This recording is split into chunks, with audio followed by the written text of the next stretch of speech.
Yo, what is up guys? It's Pedro here, and in today's video I will be talking about 5 players that shined in the Washington football team's big win over the Seattle Seahawks on Monday Night Football. So if you guys are new, make sure to subscribe for Washington and NFL content, hit that like button and turn on those notifications so you never miss a video, and make sure you guys go ahead and check out WinView. Let's get right into the video. Huge win on Monday Night Football against the Seahawks. There were a lot of players that had really good performances, and it was really hard narrowing it down to 5 players. But let's go ahead and get right into it. So the first guy that I thought had a really good game for Washington is Kendall Fuller. Kendall Fuller was locking down DK Metcalf for most of the game, and Tyler Lockett as well. I mean, he had that clutch interception at the end of the game. I mean, it's not going to count as an interception on his stat sheet at the end of the year because it was a 2-point conversion, but that's a huge play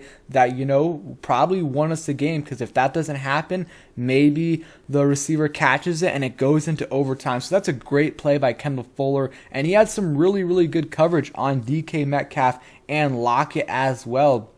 DK Metcalf got 1 catch for 13 yards, and it might have been on, Fuller. I'm not sure, but Fuller had a really good game, and ever since they moved him to the outside, he has been really good for us. Him and William Jackson are really starting to turn it around, especially Kendall Fuller. And yeah, the reason why the defense has been a lot better the last few weeks has been two main reasons.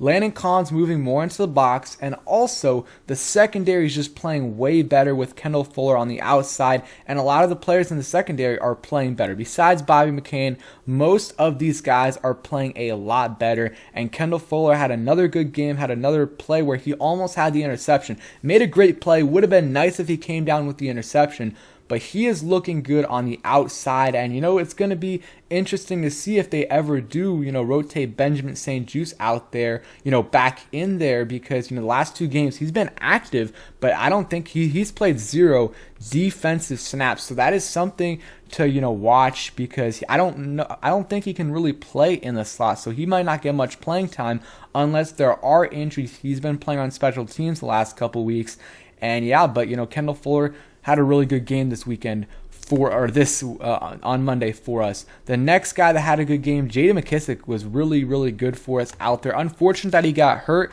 but it looks like he should be good. It's a neck injury, but he was walking around after the game, so if he misses a game, it might be 1, but that is it. He had 7 carries for 30 yards, 4.3 yards per carry, and a touchdown, and then he also had 5 catches for 26 yards and a touchdown. So not, a ton of yards, still, 56 yards, but he had 2 touchdowns and was just clutch out there. He made some big plays, some big touchdowns. So huge shout out to Mckissick, and we might have to extend him this offseason. Before the season, I was like, maybe we don't need to, extend McKissick because, Gibson is going to get more involved in the pass game, and Patterson could be a replacement at the third, as a third down back. And that last part might be true, but I still don't think Gibson is the pass catcher that I thought he would be. He's still okay at it, but he just isn't that guy.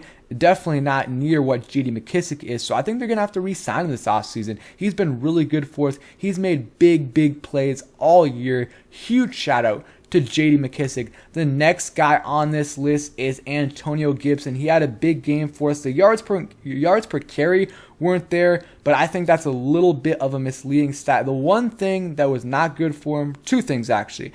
We couldn't really convert on 3rd and 1 when he was out there, 3rd and 4th and 1. Part of that is blocking, part of that is him, and then also part of it is, the Seattle Seahawks knew we were doing that, and they stacked the line.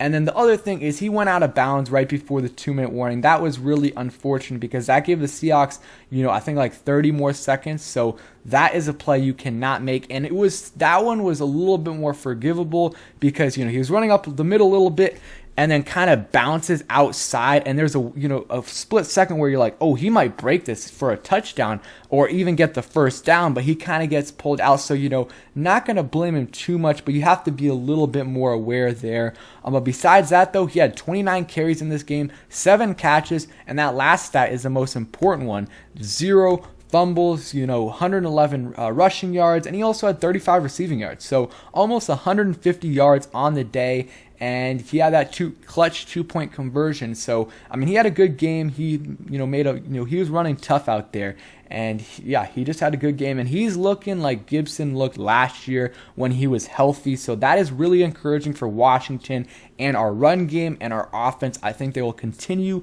to improve. He looks healthy. Hopefully that knee injury wasn't too bad in the beginning of the game. He played through it, so he should be good. I think he's 7th in the NFL in rushing right now, and that's with 4 or 5 weeks of very limited workload because of his injuries and because of his fumbling issues. So he might, start moving up those ranks, especially with Derrick Henry out for the year and a couple other players injured. But I'm really liking what I'm seeing from Antonio Gibson. Got to be a little bit more aware in certain situations, but he had a couple nice spin moves where he had that catch, kind of got that spin move, got a couple extra yards, and he also had a run similar to that. Good game, really good game by the 2 running backs. They had almost all of our yards. So those guys, huge shout out to Gibson and to J.D. Mckissick. The next guy, Landon Collins, he had a big game for us. I think, let's go to the stat sheet, but he had a forced fumble. Obviously, that was huge.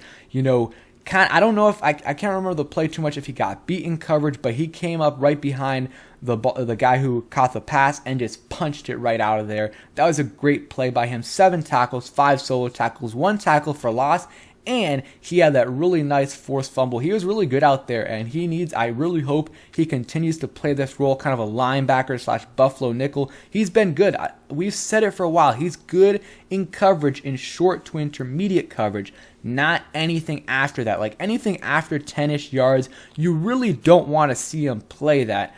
But if he's in coverage on like a screen or 5-7 yard, out route or anything like that, that is good. You want him in those situations. And of course, he's good in the run game, especially when he's in the box and he can get to the quarterback as well. He had a play where he kind of, he helped Cameron Curl on that sack that he got. So Landon Collins has been playing way better. I don't think that injury at the end of the game was really anything, so he should be good. He missed the last couple plays, but Landon Collins has been playing better, and I said it earlier in the video, this is a big reason why the Washington's defense has really turned it around the last few weeks, and we might have to keep him here in 2022 if he continues to play this way. He's been very, very valuable to the Washington football team's defense. Okay, so this next one, I know I said 5 players. This is kind of a 2 for 1, and then I'll give my honorable mention. So I'll give the one guy first. Jonathan Allen was really good in this game. The stats don't necessarily show it. If we look at it right here, he had.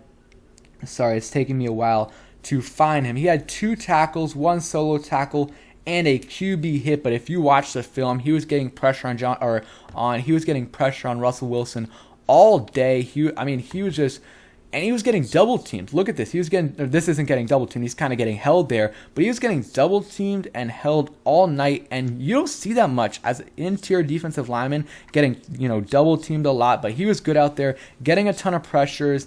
And, just every single play, he's, commanding a bunch of attention, getting pressures, got a QB hit or 2, and he just, making a huge difference in the game. It's PFF, so again, you got to take it with a grain of salt, but he's our highest graded player. Here you guys can see some of the other players, Kendall Fuller, Landon Collins, but, Jonathan Allen, had another good game for us. I love that we paid him because that's been a steal, and you just hear his press conferences after the game and you love him even more. He's been great for us.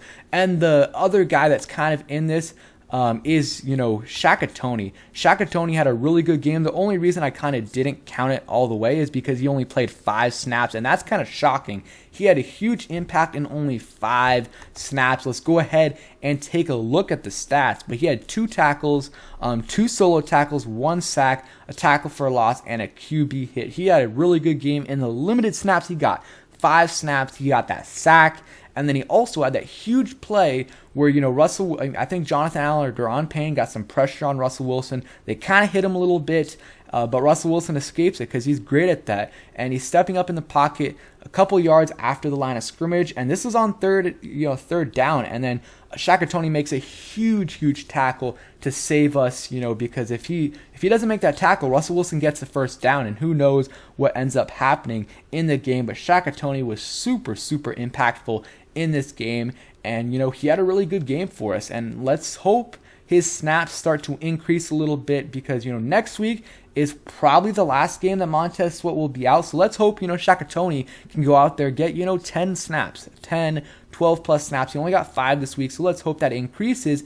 And then once Montez Sweat does come back, I still want to see him getting some snaps, maybe not 10, 12 a game, but at least give him 5, because he has some potential and you want to continue to develop him. So let's go through some other honorable mentions. Honestly, the whole entire defense was pretty good for us, except Bobby McCain and I guess DeChazer Everett at the end there. But Cameron Curl had some really solid plays. Cole Holcomb had some solid plays besides that playing coverage where they scored the touchdown, but that was still tight coverage. William Jackson had a pretty good game. Got bodied once by DK Metcalf, and that could have honestly been a push-off. But besides that, he had a really good game for us and really limited the other receivers. That big play that Tyler Lockett had was on Bobby McCain and not William Jackson.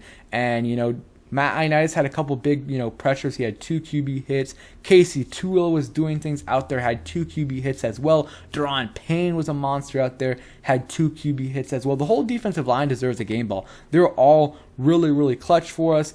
And then on offense, Terry was good as usual. Taylor Heineke was good as well. And then, some other guys, John Bates was looking good out there, and so did DeAndre Carter. Not many guys that really didn't look good out there. The only guy that I can really put my finger on is Bobby McCain. I just do not like what I'm seeing from him. Still blowing some coverages and, dropping picks as well. So that can't happen. But great win for the Washington football team. Super excited for this team and what they can do in the future. And yeah, thank you guys for watching. Hope you guys enjoyed the video. If you did, please hit that like button, subscribe if you guys are new, and turn on those notifications so you never miss a video. Peace.